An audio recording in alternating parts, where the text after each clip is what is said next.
আমার বলা আসছে কিছু প্রশ্নের জবাব দাও। এখানে একটা প্রশ্ন আমার সামনে দেখছি, বিড়ি সিগারেট জর্দা এক কথায় নেশা জাতীয় দ্রব্য ভক্ষণ করে ইবাদত করলে ওই ইবাদত কবুল হবে কিনা?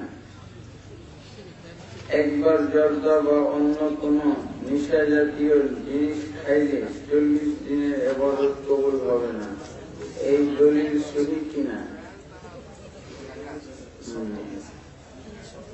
যে বিড়ি সিগারেট জর্দা আসলে এগুলো অবশ্যই হারাম নেশাজাত দ্রব্য, তবে এগুলোর মধ্যে বিড়ি সিগারেট এগুলোতে হয়তো মাদকতা বা জ্ঞান সরাসরি লোক পায় না, কিন্তু জর্দা যারা অনভ্যস্ত তারা যদি খায় তাদের কিন্তু জ্ঞান লোক পায়, তারা সেন্সলেস হয়ে যায়। তার সরাসরি প্রমাণ আমি নিজে। আমাকে আমার একজন প্রতিবেশী বাজারে নিয়ে গেছে, ও আমাকে একটা পানের খিলি হাতে দিয়েছে, তুমি এটা ধরে রাখো। আমি বুঝতে পারি না, আমার কাছে আমাকে খেতে বললো। আমি ছোট মানুষ, ছোটকালের অবস্থা, মুখে দিয়ে খাওয়া শুরু করছি, মানে চাবিয়ে। তো এরপরে আর আমি কিছু জানি না, ঠিক আছে। পরে আমাকে উনি ঘোড়াতে করে নিয়ে আসছেন, আর আমাকে হাঁটিয়ে আনা সম্ভব হয়নি। কিভাবে আমি বাড়ি আসলাম আমি জানি না, বুঝেছেন। এটার সরাসরি মানে বক্তব্য কি আমি নিজে।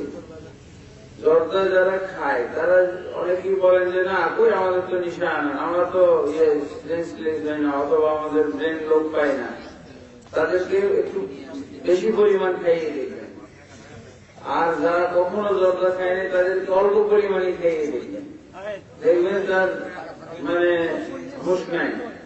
তো এটা অবশ্যই নেশাজাত দ্রব্য, এবং এটার নিয়ম হলো আল্লাহ রাসূল বলছেন, মাস করা কাসীরুহু ফাকালিলুহু হারাম, যার অল্প বেশি খেলে মাদকতা আসে তার বিন্দু পরিমাণ হারাম।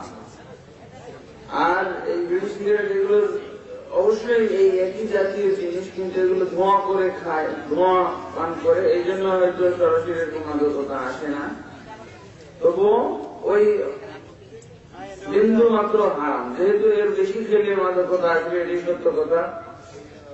আর যদি কেউ হারাম খায় তো তার 40 দিন ইবাদত কবুল হয় না। অবশ্য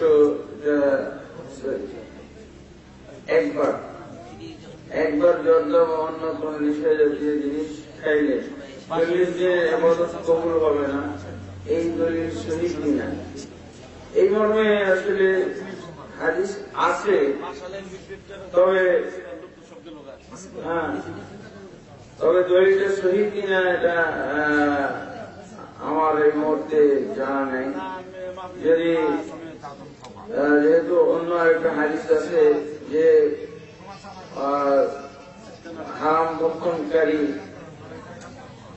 ভক্ষণকারীদেরও কিয়ামতের দিন আমল থাকবে, যে আমল দিয়ে অন্যরা জান্নাতে যাবে।